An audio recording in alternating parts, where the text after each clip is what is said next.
Hey everyone, this is Anirudh from Edureka. So this session is intended to be useful for anyone considering to kickstart their learning about Tkinter and need some insight about how Python can be used to create GUI apps. The focus is basically on approaching the concepts in the easiest way possible. So let's begin by checking out the agenda for the session. We'll start with the introduction of Tkinter, and later we'll need to check on how we can install and get started with Tkinter. Followed by that, we'll look at the overview of all of the concepts present in Tkinter, guys. And we'll be checking out code alongside theory throughout the session. I have got some amazing feedback when I use the code first approach while teaching anything, guys. So I'm sure you'll have a lot of fun learning Tkinter. So let's begin by checking out what a graphical user interface actually is. So guys, graphical user interface is nothing but a desktop application which helps you interact with the computers. They are used to perform different tasks in the desktops, laptops, or any other electronic device in general as well. Here, we're mainly talking about the laptops and the desktops, guys. So GUI apps like text editors can be used to create, read, update, and delete different types of files as well. So GUI apps like Sudoku, Chess, Solitaire are the games which you can play, right? And apps like Chrome, Firefox, Microsoft Edge, etc. are used to surf the internet as well. So there are some different types of GUI apps that we daily use on the laptops and the desktops, guys. So we're going to learn how to create those types of apps as well. As this is an introduction to GUI, make sure you stay tuned till the end as we will create a really simple and nice GUI app, guys. Well, personally, I prefer GUI over command line. Not that there is something wrong with the command line, but for me, I prefer more intuitive and interactive applications with a lot of visuals. Guys, what do you prefer? Head to the comment section and let me know. And next up, we need to check out the Python libraries that are present for designing our own graphical interface. Well, Python has a lot of libraries and these four stand out mainly. We have GUI and we have Python Qt, we have 𝑊𝑥Python and we have Tkinter, guys. Yes, it's spelled as Tkinter, right? So it's Tkinter, guys. Well, among all of these, Tkinter is preferred by a lot of learners and developers just because how simple and easy it is. I am sure you guys will have the same opinion in a while as well. And guys, it is at this point that I'd like to mention that you will require a little bit of knowledge about Python to get started working with Tkinter. There is nothing to worry if you don't have any prior programming experience with Python, guys. I have created an in-depth Python tutorial specifically for beginners as the target audience, and I'm getting some really good feedback on it. So I'd recommend that you guys check it out, and I'll leave a link in the description box for the same. So moving on, we need to check what Tkinter actually is. So what is Tkinter, guys? Well, Tkinter is an inbuilt Python module which is used to create simple GUI apps. And it is one of the most commonly used module for GUI apps in all of Python, guys. So you don't need to worry about installation of the Tkinter module as it comes with Python by default, guys. So for the sake of this tutorial, I'll be using Python 3.6, guys. So kindly update if you're using a Python version which is below 3.6. And also guys, I want you to follow this tutorial along with the practice, right? So by doing that, you can understand it very quickly. Well, don't just try to copy the code, guys. Try to write it by modifying it as you like and then observing and understanding the different outputs. So next up, let us start with the fundamentals of Tkinter.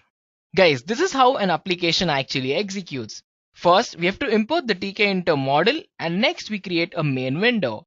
It is in this window that we are performing operations and displaying visuals and everything basically, right? So followed by that, we add the widgets and lastly, we enter the main event loop, guys.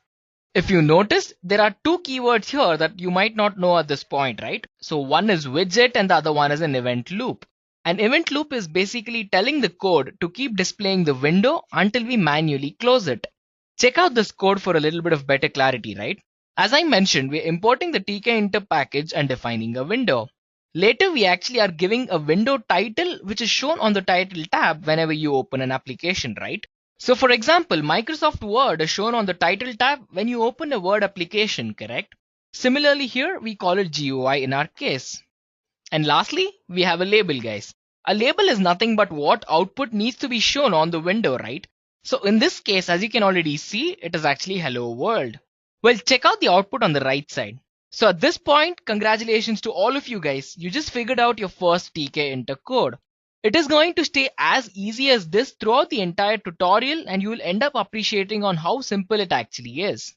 And next, I will walk you through all the different types of widgets that are supported by Tkinter, guys. It is really easy to follow through, so let's begin. So what are widgets, guys? Widgets are something like elements in the HTML. You will find different types of widgets to the different types of HTML in Tkinter.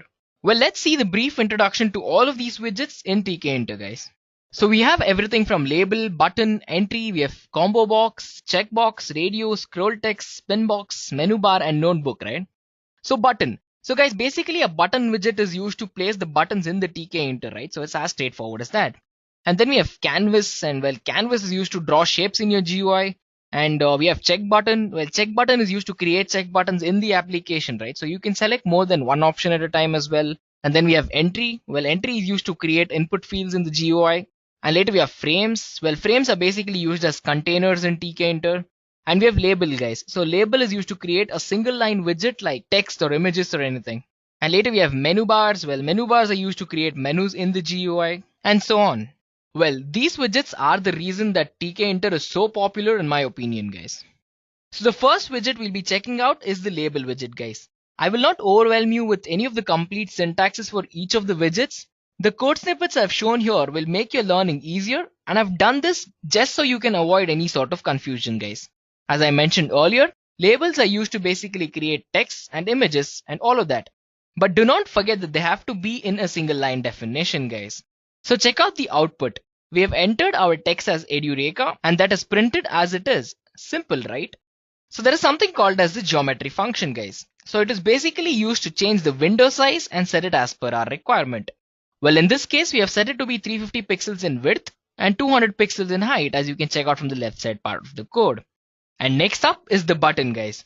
Well, it is very similar to the label widget, to be honest with you guys. So all we do is we create a variable and we use the widget syntax to define what the button has to say.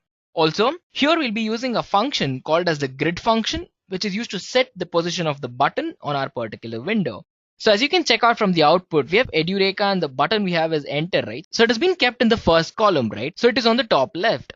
So this is because the grid function takes two parameters, which is column and row. Since the column is 1 and the row is 0, the message appears in that particular place.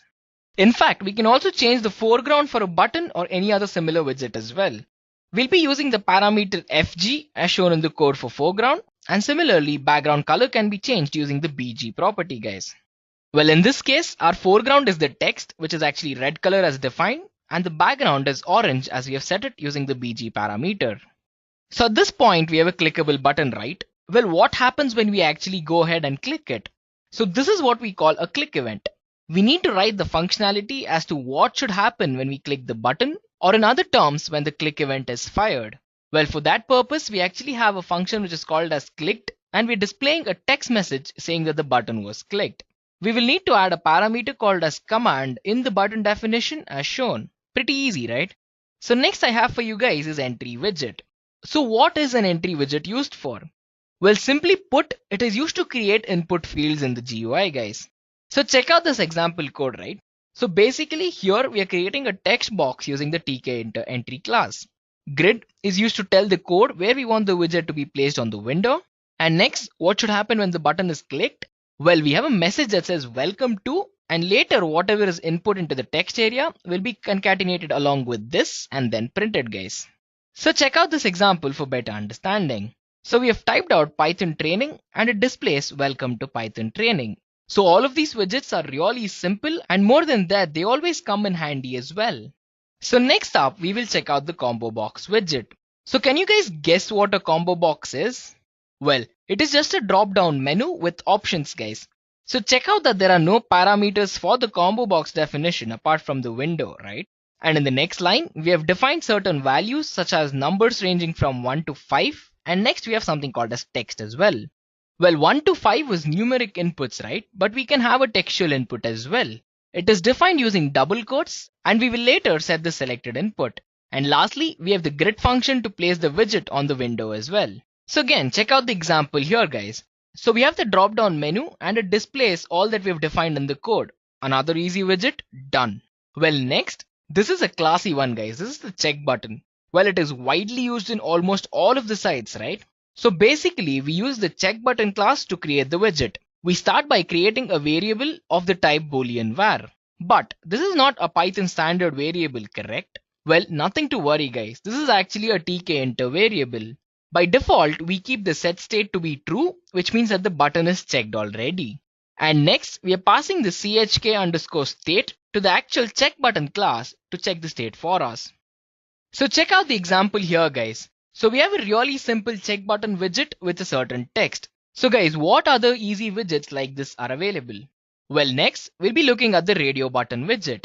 Well, again, guys, the radio button widget is widely used and I'm sure you've seen and used this widget before. We'll be using the radio button class to add the widget. Take a look at the code. Here, we have the value parameters to be different. It's 1, 2, and 3, right? So however, if they are the same, it will lead to a conflict and then there'll be an error, guys. So as you can check out from the output, we have Edureka and the button we have is enter, right? So it is to be noted that a unique value is used to address the radio buttons. So the value should be unique, but the text can be the same, however. Here, we have considered Python, Java, and Scala, right? It can be whatever you want. And again, the grid function is used to place it on the window. So check out the example here to understand how we have used the radio button and used more than one grid function at a time, right? So unlike a check button where you can try selecting multiple cases, here in case of the radio button, you can only select one at a time. And this is important, guys, so I want you to note this at this point. So another nice widget we have is the scroll text widget. Guys, this can be added using the scroll text class again. One thing you must note here, which is very important, is that you need to specify the width and the height of the scroll text widget.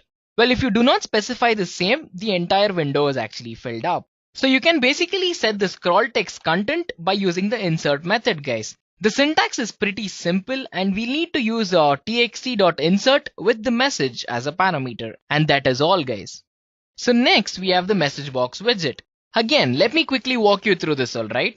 So we are using the MessageBox library here as well, importing the library and displaying the message basically. But we need to define the message title and the message contents here as shown on the left hand side. So guys, this is where things get interesting, alright? So look at the example on the right. Here we have made use of two of the widgets that we learned. We're using a button click to actually show a message box for us. And this is the input, guys. We first have a button which says click here, and when we end up clicking there, the button click event is actually triggered and we have the MessageBox widget. Well, do note that the message title and the message content can be set to whatever you want based on your particular requirement. Well, last but not the least, here is another simple widget called SpinBox. If you notice the output first, you'll see both the up and down scroll tabs, right? Well, this is how it differs from the scroll down widget. Here, the static number will change over a certain range of values. Well, now take a look at the code, guys. We have three parameters, right? We have from, we have to, and we have width. From tells the start and the default value of the range, and to obviously gives us the upper threshold of the range. Well, width is basically to set the size of the widget to 5 character spaces. But since we're only doing 0 to 100, 3 is more than sufficient for us. But I went ahead and put 5 just so it looks well placed, right? So you can put whatever you want here and it's valid, but make sure it is more than what the range can offer, guys. So that was a lot of widgets, right? As I've said, I've tried to make it as easy as possible by showing you only the function prototypes and the basic syntax. And next is a really quick concept on geometric management, guys. Well, all of the widgets in Tkinter will have some geometry measurements, right? Well, these measurements give you to organize the widgets and their parent frames, windows, or anything like that. Well, Tkinter has these three geometry manager classes, guys. So we have pack, grid, and place. Well, pack is used to organize the widgets in a particular block, which actually means that it occupies the entire available width, right? So it is a standard method to show the widgets in the entire window. Next is grid. Well, we have already used grid at this point, so we already know that it organizes the widget in like a table-like structure, right? Into rows and columns. And next we have place, guys. So it's used to place the widgets at a specific position you want. And again, we've already looked at grid in almost all of the previous codes, right? And I'm sure you guys understood all of these concepts. If you have any doubts, head to the comment section and leave a comment so we can interact there. So next up, we need to check out how we can organize layouts and widgets in the simplest way possible. Well, to arrange the layout in the window, we will use frame class, guys. So let's create a simple program to see how the frame works. Well, what is a frame, right? So well, a frame is actually used to create divisions in our window. You can align the frames as you like with the side parameter of the pack method, guys. And button? Well, button is used to create a button in the window. We've already checked this out. It takes in several parameters like the text, FG, BG and all of that, and we already know this, right? Guys, I want you to note that the parameter of any widget method must be where to place the widget, right? So in the code that I'm going to show, we'll be using it in the place of window, top frame and bottom frame, guys.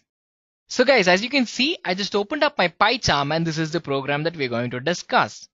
So we have imported Tkinter and we have given it a title called Edureka, and we'll be defining two frames, right? So top frame and the bottom frame that I told you. And now we'll create some widgets in the top frame and the bottom frame. So guys, first let me just go ahead and execute this so you can check out the output, and then we can compare the output side by side with the code to understand how it works.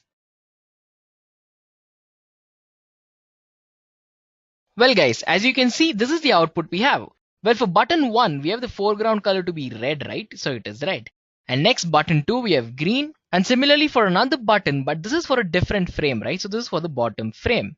So here we have purple and orange as well. Well, at this point, nothing will happen if we actually click the buttons because we haven't programmed the button to do anything for us, right? So we'll actually check that out in the future slides. So guys, we also need to check out how we can use the fill parameter, right? So let me just quickly go ahead and type in the code for that. So guys, this is the code for the fill parameter of the pack function. Well, let me go ahead and execute this so we can understand this better. Guys, as you can check out from the output, we're taking all the available X width because we have actually used the pack function to fill it up in that particular axis, right? So guys, again, similarly for Y, right? So let me quickly go ahead and resize this window so you can just check it out, right? So even though I'm resizing the window, it takes up the entire width that is available. So next we need to look at grid, guys. Well, grid is just another way to organize the widgets. It uses the matrix row column concept, right? So consider something like a 2x2 matrix or something. So let me quickly open up my code so we can actually get the output that we see on the screen right now. So guys, as you can check out, we're back into PyCharm. Well, this is the program to basically check out grids, guys. So let me walk you through this, right? So in line number 8, we actually have a label and we have put the text to be username. Well, this is actually put in the place of 0,0, right? So it's on the top left. And then we have an entry widget, which is actually let us to put in any text of our own. And this is placed in row 0 and column 1, which is actually to the right side of the username. Well, next we have password. Again, same, it's a label, right? So this is placed on 10, which is like right below the username. And then we have another entry widget, which is similar, but this time it is row 1 and column 1. So this actually places it in the position of 1, 1. So basically, if you guys can visualize, we're actually placing it in 0, 0, 0, 1, 1, 0 and 1, 1 in the form of a matrix, right? Hence, it's actually called as a grid. And lastly, we have a check button with the text saying keep me logged in, right? So the column span for it is actually 2.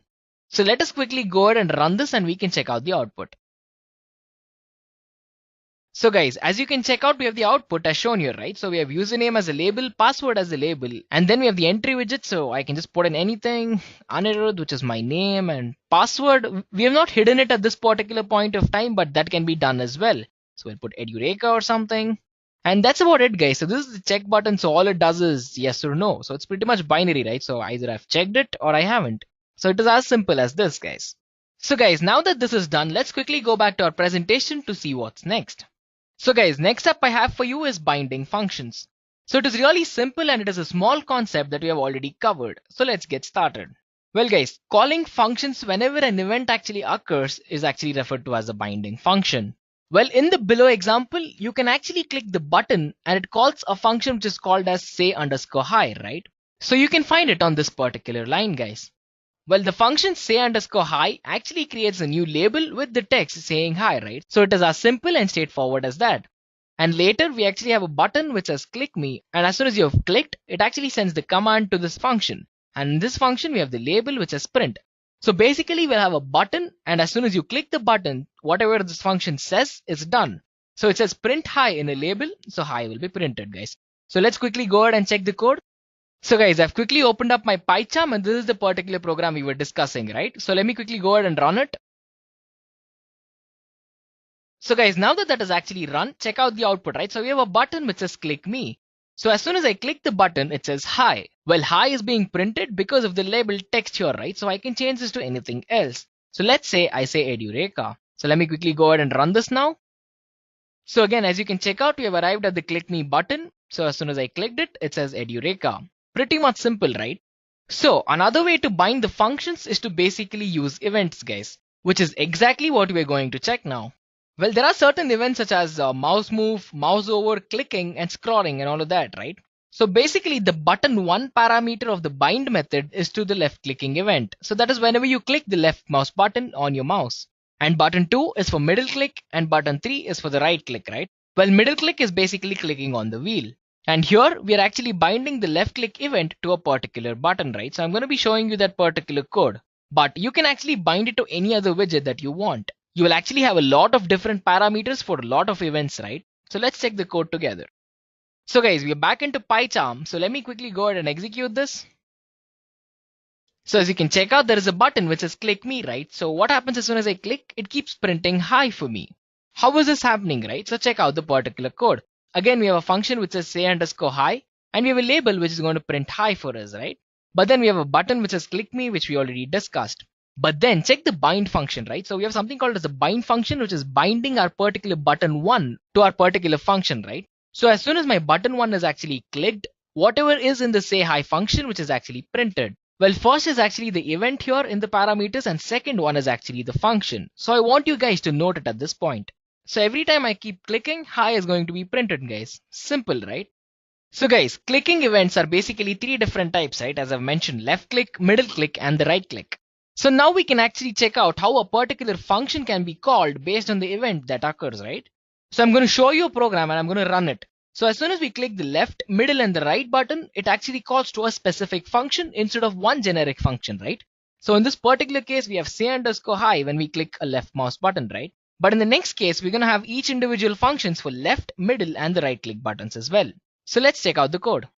So guys, here is the code, right? So again, we have 3 functions here: left click, middle click, and the right click. When we have a left click, we're going to have a label which says left click for us. Similarly for middle click and right click as well. So next, check out the binding here. So instead of 1, we have actually bounded to 3 particular functions. So when we click the left mouse button, it is going to take us to a function which is left_click. Again, button 2, which is the middle click button, is going to take us to the middle click function. Button 3, which is the right click, is going to take us to the right click function. It is as straightforward as that. So let me quickly go ahead and run this. So as you can see, I already clicked it, so it says left click. So let me go ahead and do a middle click. Now the right click, right? So this will actually keep changing in whatever order I particularly do it, guys. Simple, right? So next up, let's see how we can add images and icons into our window. Guys, it's really simple, so follow through with me, right? We're going to be using the photo image method to add our particular image. So let's quickly go ahead and add the Edureka logo, for example.